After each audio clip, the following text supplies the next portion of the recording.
เป็นkhông đi ra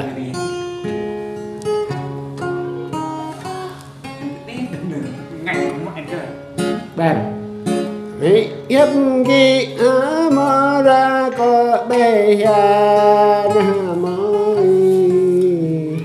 nghe ra ta ama ra có bê he la môi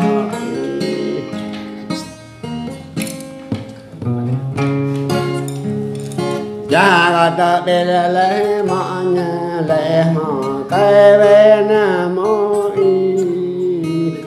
nghe ta ta ha ma le ma o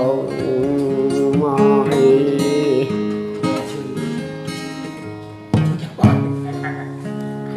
cha hai chung le ma le ma cái bê ta ma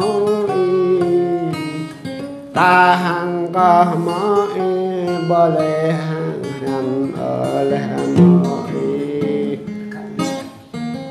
nè con bắt về rồi cái đó kéo đi thôi mày nghe ra ta mà có ra bờ hè ở ra môi ra ra bê lê mà lê mà cái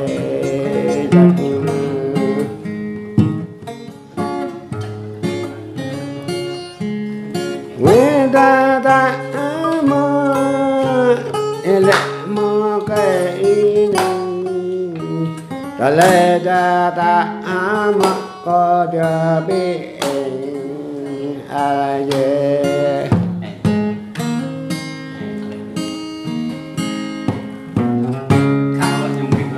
bảo vệ ra ta mà có ra bê ở ra môi và bây giờ ta mong mò nhập bỏ ở lại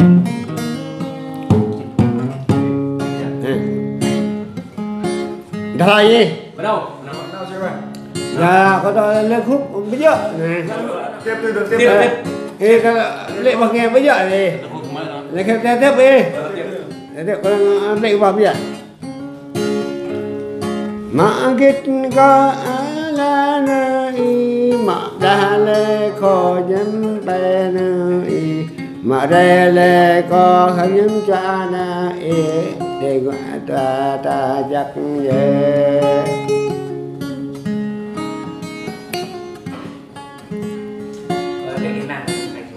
đâm có cho lắm nên nằm bờ đê ở đắp có nên mời chắc ra ta mà bờ đê hàng cầu ở ta mỏi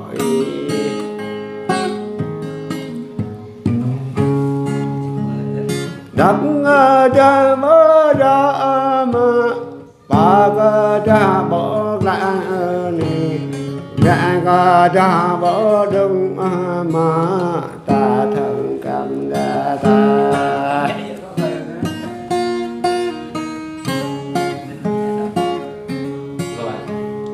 mi nhật mình có na mà cả về lễ ở ra mới ta nhân bè đó ta có cả về bít ở là mà